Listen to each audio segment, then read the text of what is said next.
Ինչ վերաբերում է պարոն Մանուկյանի այն դիտարկմանը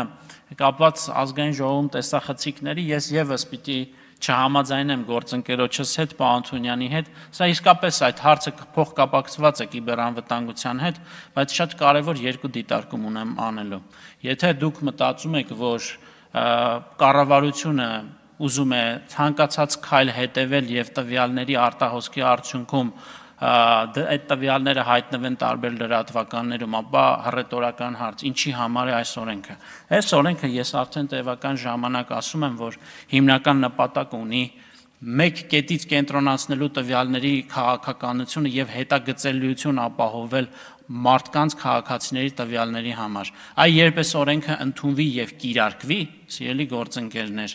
եւ հանկարծ ձեզնից որևէ մեկի եւ պարտադիր չի միայն ընդդիմադիր падգամավորի ցանկացած քաղաքացու տվյալ, լինի ազգային ժողովի տեսախցիկների տվյալները, թե որևէ այլ բնույթի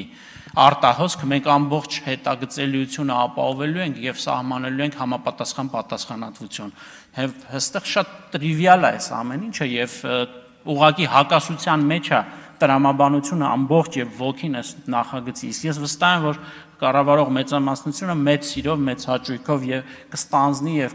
կողմ կքվեարկի, նաեւ գիտակցելով, որ ձեր տվյալները պաշտպանելու անհրաժեշտություն կա։ Իսկ հարցի մյուս կողմը իհարկե շատ ավելի տեխնիկական է, նաեւ չմոռանանք, որ ինչեր են տեղի ունեցել այս շենքում եւ նաեւ կառավարության հանձնառությունն է պաշտպանել իր նաեւ օրենսդիրների ֆիզիկական անվտանգությունը, որպեսզի երբևէ ապագայում նոր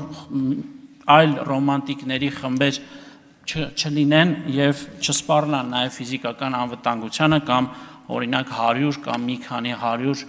մահապարտներ չլինեն, որ արկածախնդրություն փնտրեն այս շենքի տարածքում։ Շնորհակալություն։ Չմոռանաք հավանել տեսանյութը եւ բաժանորդագրվել Civic AM-ի YouTube-յան էջին։